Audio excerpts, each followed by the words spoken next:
There are numerous different syllabuses that we can choose from, and numerous different exam boards, and we're with AQA-B. AQA also run an A course as well, so there's a lot of choice in the market, I think, for secondary schools. So I think you're going to have a lot of students come to you having a sort of range of experiences, so from different schools. So I think that's sort of an issue for you, is who knows what and what has their syllabus taught them, because there are similar elements but there are also quite different ones as well.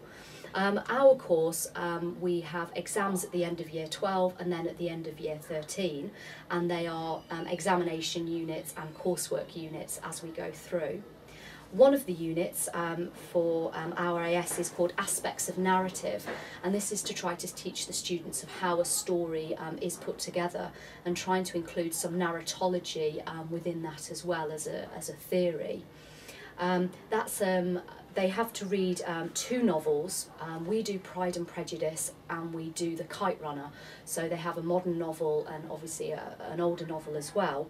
They also have poetry to look at, and we look at Rossetti and Hardy, and the exam board produce an anthology of those poems. We haven't selected them. An anthology of those poems which we look at and study under this sort of broad idea of narrative and how how the story, how the poem is told.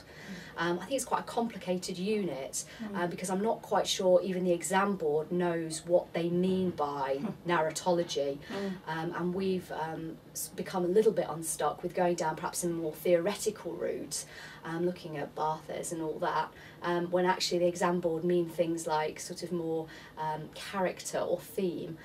So we've had to almost sort of pull back from doing more higher end things because the exam boards will not credit students for what's not in their syllabus.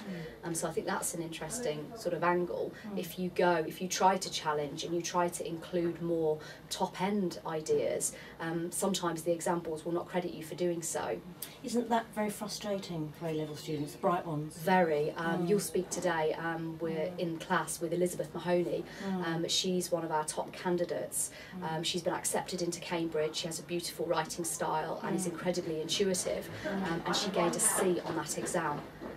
And that's just unheard of for her and her ability, and that's because she thought outside the box, went outside the realms of their assessment objectives, and was not credited, which was incredibly frustrating for us. What's the proportion of coursework, module work and examination across an A-level syllabus? It changes each year, so in year 12 it's more likely to be 40% coursework, 60% exam, and then the reverse for year 13. They try to put a bit more emphasis on the coursework as more independent study, and a bit less on the exam. Okay, and is all of that governed by assessment criteria or assessment objectives? That's what right. You're describing, isn't it? Yes, there's no anymore sort of, a feel from the teacher. It's very prescriptive in terms of how we mark. We have big grids, looking, almost dissecting language, looking at language structure and form, and sort of making sure that each question links to a certain assessment objective.